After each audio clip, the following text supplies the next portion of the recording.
Good afternoon, everyone. We are sorry for the late start today, doing this webinar from the road at a conference. That's why you're hearing a lot of background noise on my end. I'm Jonathan Fiedler, the Operations Director at BISG, and I'm going to mute myself in 1 second. We are here with Graham Bell of EDItEUR to talk about works in ONIX, and we're happy you've joined us.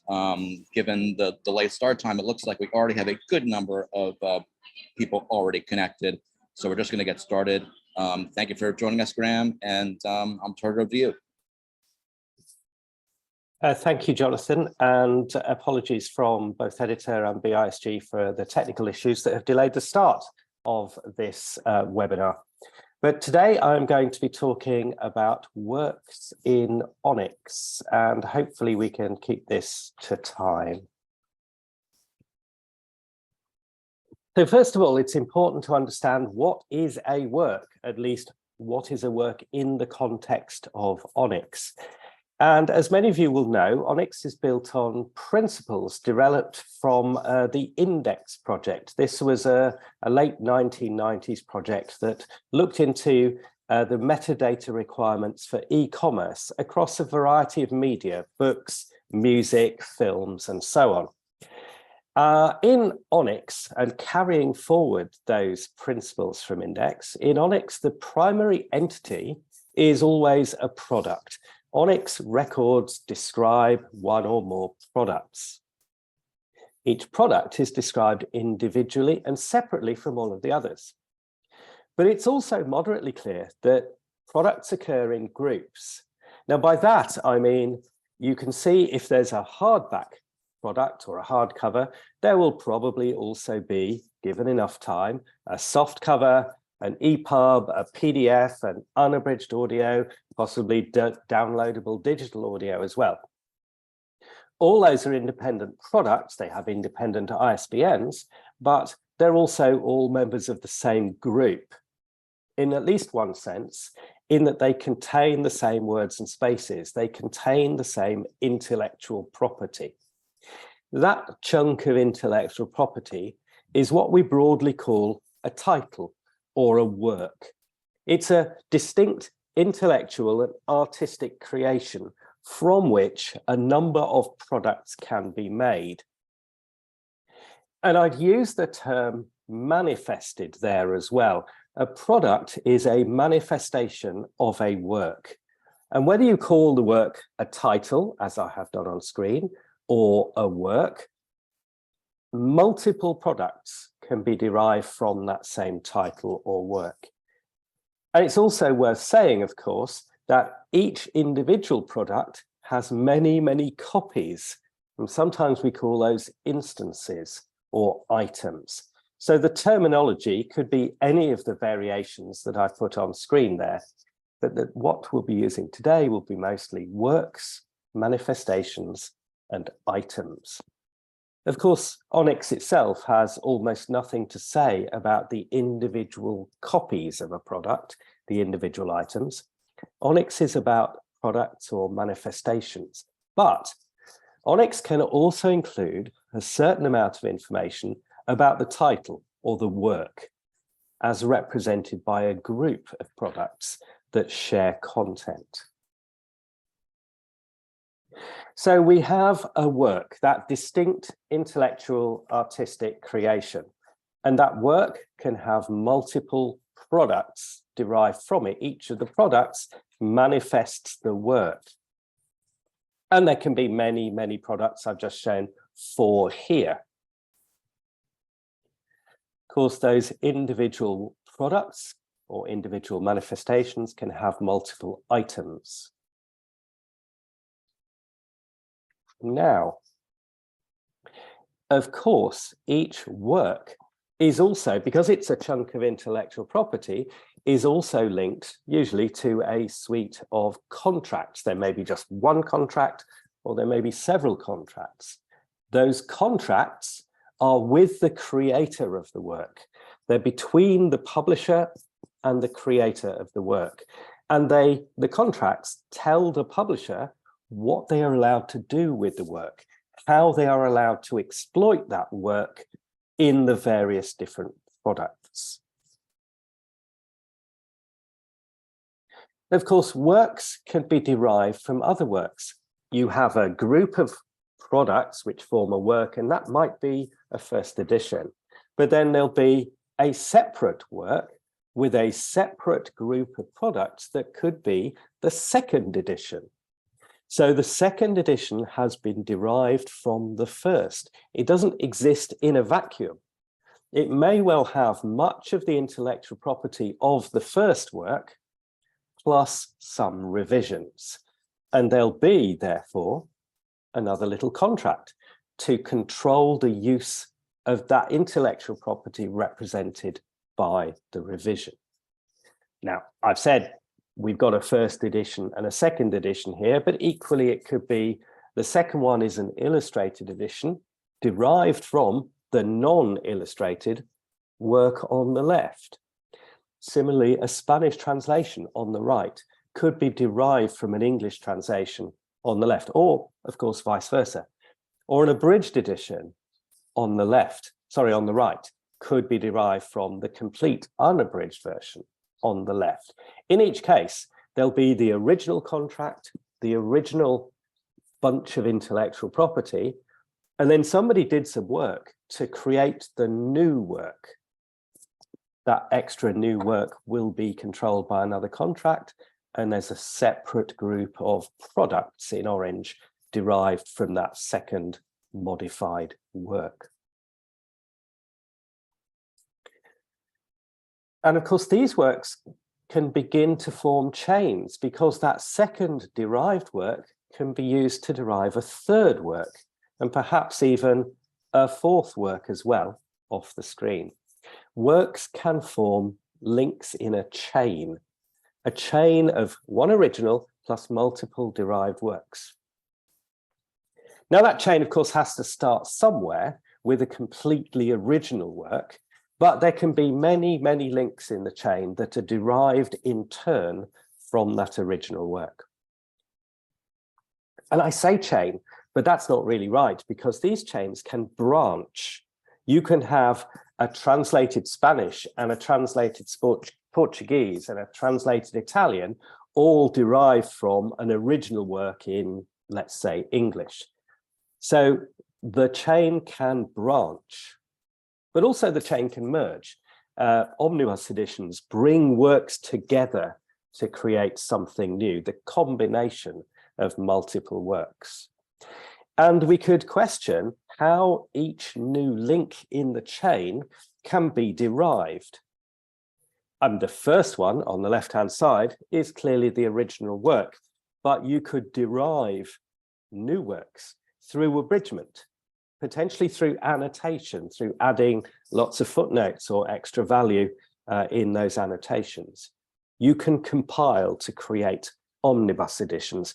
You can create critical editions by adding a commentary to the original work.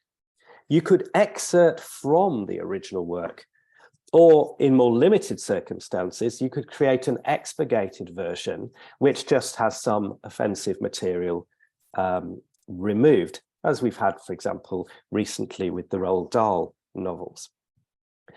You could also derive works by adding things in, by particularly adding revisions of the text or addition of non-textual material.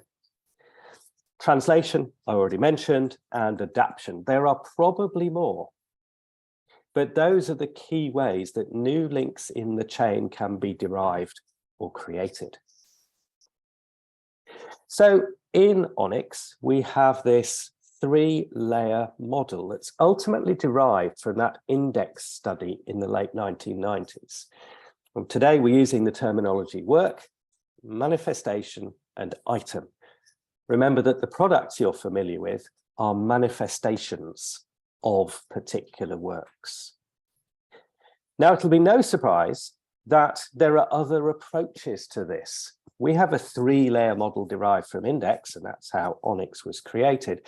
But, I should say that chain creating derivation adds another relationship to this three-layer stack. Works, manifestations, and items, kind of hierarchical, but also works can be related directly to other works through that derivation. So that's the diagram that represents the possible relationships that can be expressed in ONIX, or that are modeled in the index model. It won't be a surprise to know that there are other approaches to this, and particular librarians have other approaches. Just a reminder that ONIX works primarily at that middle level. ONIX is about products or manifestations. And that middle level is also the level at which ISBNs work. ISBNs are product identifiers or manifestation identifiers if you're using the other terminology. Index is that one approach, but in the library world, you have the library reference model, the LRM. It used to be called FRBR, F-R-B-R. And in that world, we have a different 4-layer model. Now, you'll notice that 2 of the layers are the same and they use the same terminology. What a librarian thinks of as an item, a copy of a book, is exactly the same as what we think of in ONIX when we mention an item, a copy of a book. And a manifestation in ONIX, a product, is also called a manifestation in the librarian's 4-layer model. But what we call a work in ONIX is very close to the equivalent of what a librarian calls an expression. Manifestations in the librarian's world are manifestations of an expression. And then there's an even higher level, which is a group of expressions all represent the same work. And what that means is when a librarian says the word work, they mean something slightly different, subtly different, but different nonetheless. It's more abstract, it's more encompassing. For example, in the ONIX world, translation or abridgment creates a new work.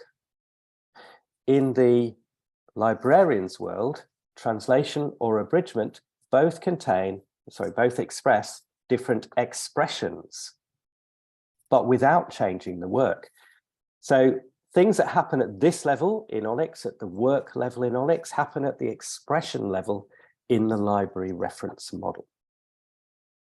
And the library reference model is used extremely widely by librarians because it's linked directly to MARC, the metadata model used by a lot of librarians, and RDA, Resource Description and Access, which is the set of cataloging rules that a great number of librarians use. But it's not even the only model that librarians use. Over the past 10 years, the Library of Congress and others have been developing a new approach to library metadata called BibFrame. And this was originally designed as a 2-layer model, but very soon became a 3-layer model with slightly different terminology again. Items at the bottom level, we can all agree on. What librarians using LRM or publishers and retailers using ONIX call a manifestation was actually very close to what was called an instance in the BibFrame model.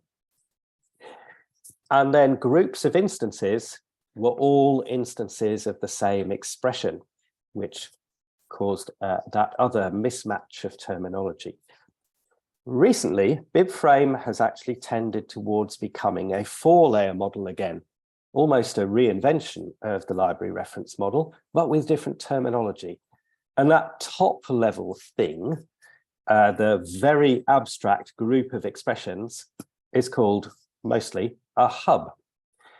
What you'll notice here is there's a great deal of commonality. The definitions of those various entities, whether it's an expression or a work or an instance or a manifestation, within the layers as I colored them, the definitions do have minor little differences between an expression in LRM and an expression in BibFrame. There are tiny differences. But when you're talking to other people and talking to librarians, it's the differences in terminology that cause the real confusion. The differences in terminology are much more difficult to explain to people than the minor differences in the definition of what is an expression. I've used color coding here to illustrate the rough equivalencies, but actually they're quite close equivalencies, providing you sort out the terminology. But in ONIX, we're always using the three-layer model on the right: work, manifestation, and item. So how does that actually express itself in ONIX? Well, what you have is a related work composite. And the related work composite is part of block 5 of ONIX 3. And it's considerably more flexible than what could be done with earlier versions of ONIX, particularly with 2.1. And you have, as you see, as part of that related work composite, a work identifier composite. Looking only at work and manifestation here, of course, because ONIX doesn't say anything particular about individual copies or items. So this is how a work might be identified in ONIX. And what we've got here is a work relation code. Now that code 01 expresses the relationship between the manifestation, that is the product you're describing in ONIX, and the work. And so here we're using work relation code 01, that is the simplest work relation code. It simply means that this product that you're describing in ONIX is a manifestation, contains the intellectual property of this work. So that code 01 is the simplest relationship possible between manifestation and what we'll call its parent work. And then we've got a work identifier. So 01 is the key code there. But remember that works can occur in chains. So what we can do is link a product not just to its parent work, but also to its grandparent. You'll see the work there that's in the brighter green was used to create a second work that's in the dull green, and then the product is a manifestation of that second work. Now, the code 01 that we just saw on the previous slide expresses the relationship between the product and the dull green parent work. Relation code 02 represents the relationship between the product and the grandparent work. So relation code 02 links a product to its grandparent, not to its parent. And in fact, you don't necessarily need to identify the parent at all. You can do using relation code 01, but you don't have to. Sometimes it's quite convenient to link a product to its grandparent. For example, when the product is an abridged edition of something, its parent work is, of course, the abridged work.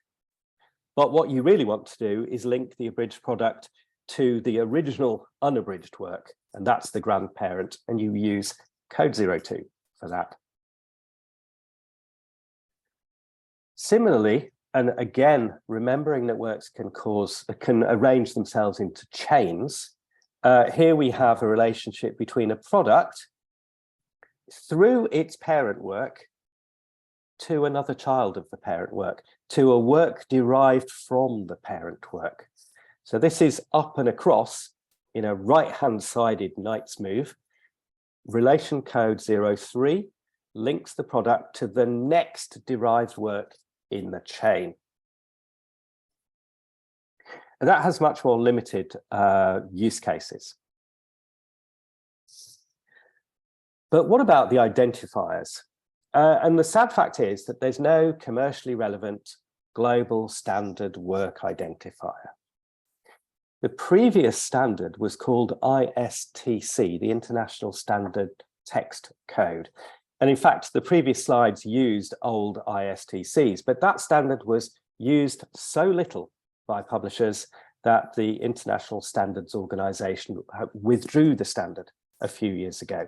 So ISTC is no longer a relevant standard. It's not in operation anywhere, and you can't get new ISTCs. So the order of the day here is proprietary and proxy identifiers. And I've picked out 3 possible identifiers you could use. First of all, once you've decided what your works are, then you could use some kind of internal work number from your database.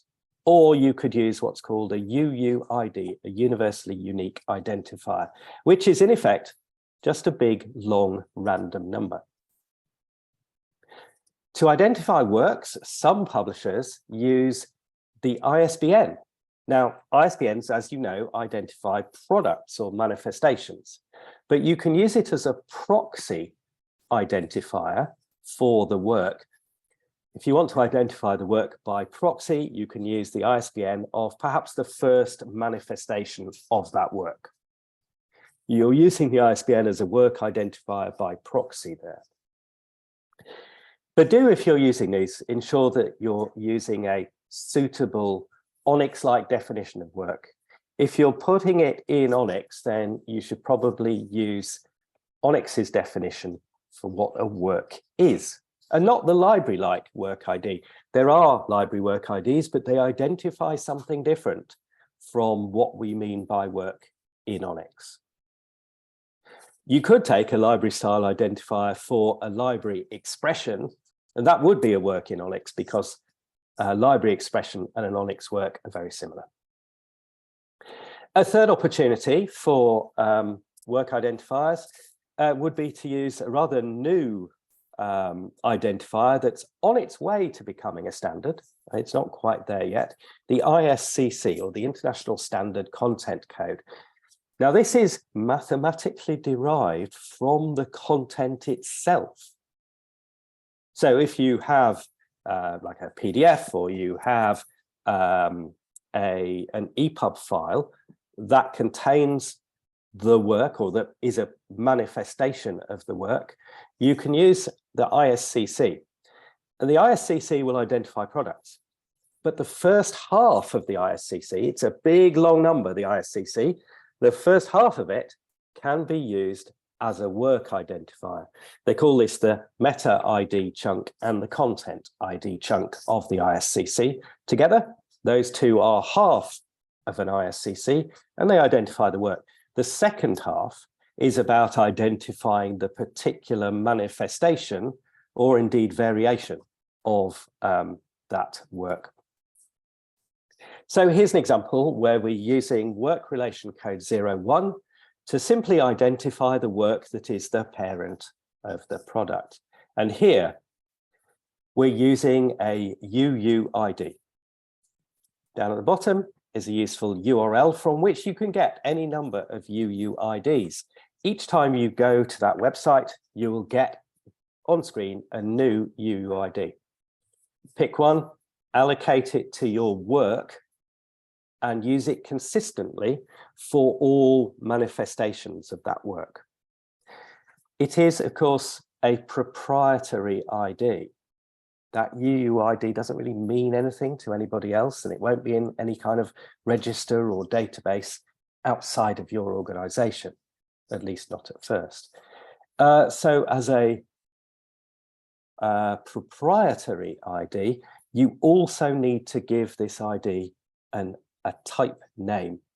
Now, the type name simply says, okay, these are my work IDs, and a different publisher who happens to publish a manifestation of the same work, maybe it's a work that's in the public domain, they may well have a different proprietary identifier for this same work. Proprietary identifiers are not cross-publisher. But of all the proprietary identifiers there are, a UUID is a pretty good one. This second example, we're using an ISBN of the first manifestation of the work as a proxy ID for the work itself. And here we'll also note we are identifying the grandparent work, not the immediate parent. The work identifier here, work ID type 15, is that proxy ISBN of first manifestation. Some publishers call it the head ISBN. I know the one that I used to work for called it the head ISBN, and others call it the title ISBN. It's actually an identifier for a product or a manifestation, but it's identifying the work by proxy. And it's that, the ISBN of that first product, the dull orange product that you're using there, to identify the bright orange work above it. 15 is the standard code there for ISBN. Now, we've seen those work relation codes 01, 02, and 03 for the parent work, the grandparent work, and the derivation from the parent work. There are a couple of others there for other work in same collection or other work by the same contributor, and they work pretty much as you'd expect. But recently we added quite a lot more codes to this particular code list. And I want to highlight code 21 as an example of the new ones that we've added. So code 21 means derived from by abridgment. And what this gets to is that relationship between the grandparent work and the parent work. We know that the parent was derived from the grandparent. Code 21 tells you how it was derived from the grandparent, in this case, by abridgment. So how might you be working here? Well, work relation code 21 means that starting from the product, we've got the parent work and then the grandparent work. The grandparent work was turned into the parent work by abridgment. That parent work is a derived work, derived by abridgment. And you see also on this slide an example of the first half of an ISCC being used as a work identifier. So there's 21, derived by abridgment. Code 39 means ISCC work ID, which is actually the first half of a complete ISCC. These extended work relations, there are about 20 of them, and they cover all of the well-known methods of derivation. So there's a code for adaptation. There's a code for combination of two works. And so on. Lots of different types of derivation, and there's one code per type. So you'll all be thinking, well, why would I bother to do this? Why are work identifiers valuable? And the simple answer, I guess, is that they ease the way for retailers to link together all products with the same content. And that will work. If you use work identifiers, that will work even if the title's changed. A lot of retailers are forced to bring products together into groups based more or less entirely on the title and the name of the first author. But work identifiers can make this happen even if the title changes, which sometimes in the life of a book, it does. For retailers, this is a kind of customer service issue. It helps them deal with stockouts. It helps them identify alternatives that they can offer to customers, or enables them to do a little bit of upselling. Yes, you want the hardback, but have you considered this other luxury leather-bound edition, which has the same content because it's the same work, but provides both retailer and publisher with a better margin of profit. Of course, you can also do this with lots of related product relationships. And retailers and distributors and wholesalers are always saying to EDItEUR that publishers on the whole do not deliver enough related product relationships. Now, work relationships would also be a good thing to add, because one work relationship might be the equivalent of 5 or 6 or 7 different related products. It also helps retailers and indeed librarians to link together manifestations of closely related works. So this is a later edition because it's part of the same chain of works. Or this is a slightly modified edition, but it's closely related because it's part of the same chain of works.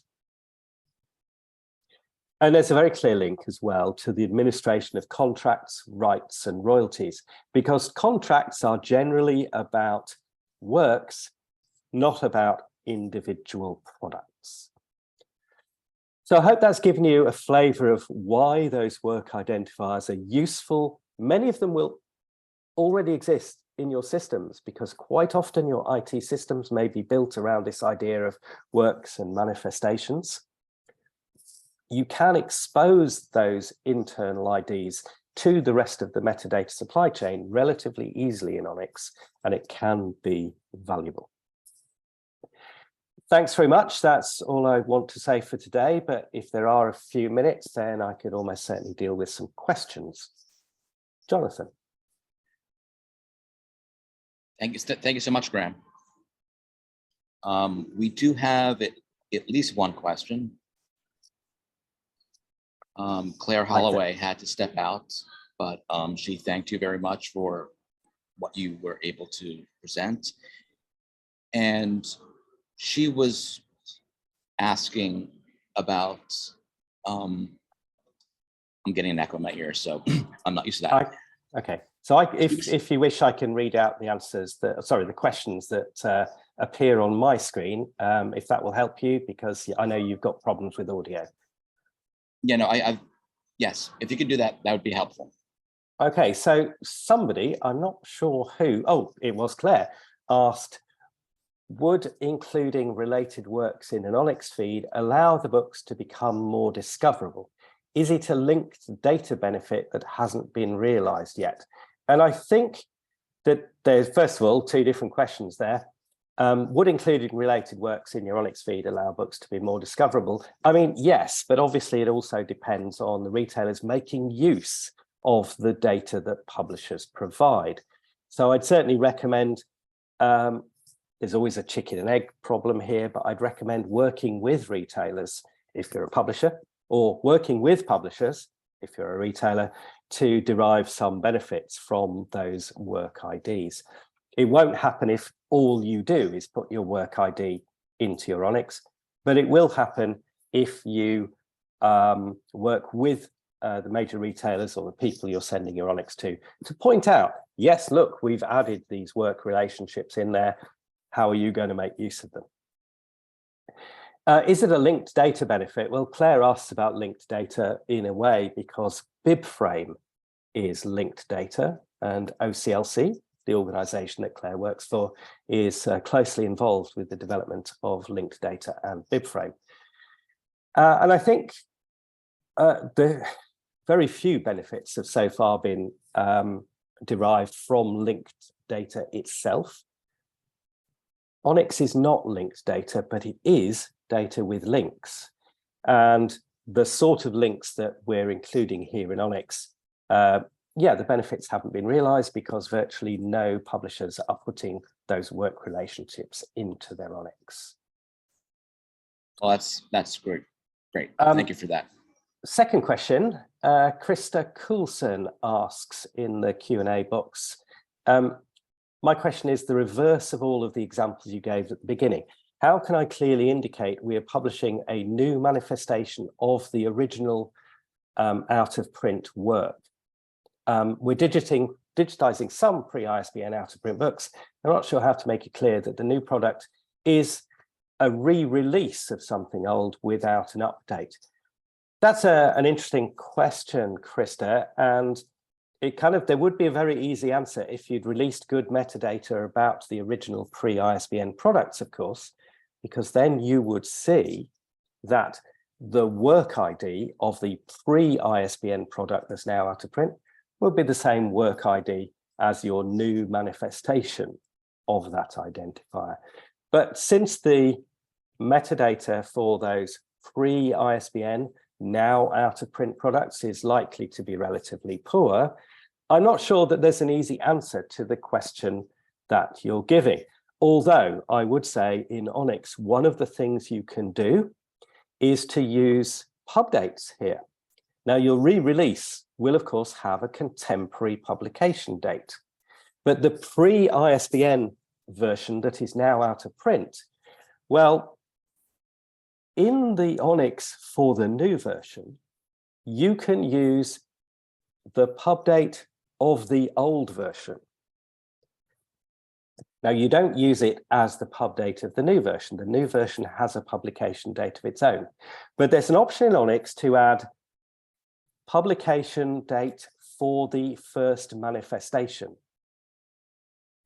And that could be the date that says, oh, this was originally published in 1905, but now this new version is being published in 2023.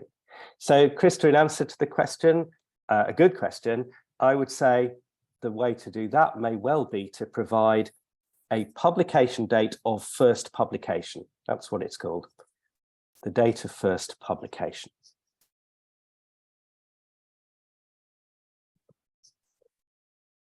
There's another question that has come up from Megan. When using an identifier other than an ISBN, how will the retailer know which work you're referring to? Well, it's the work that is the parent of the product you're describing.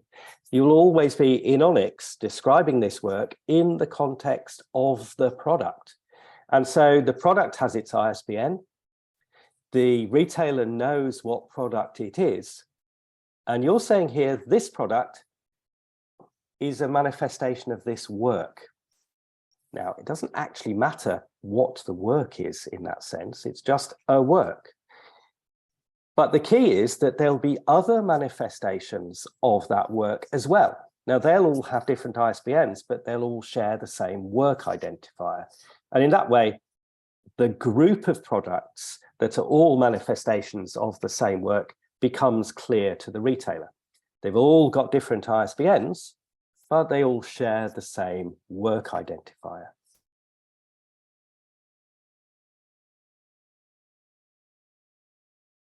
That's about it. There are a couple of other questions, but I'll actually answer them separately. And let me see whether I can actually cut and paste them. Yes, I can. Go on. And we can say them for you, Graham. Cool. All right. Thank you very much, everybody. And I hope that gives you a good flavor of what work identifiers are about. We thank you very kindly, Graham, as you always give us a great presentation. And for anyone who missed any part of the presentation, there'll be a recording. Thank you very much, Thanks everyone. so much. Bye-bye.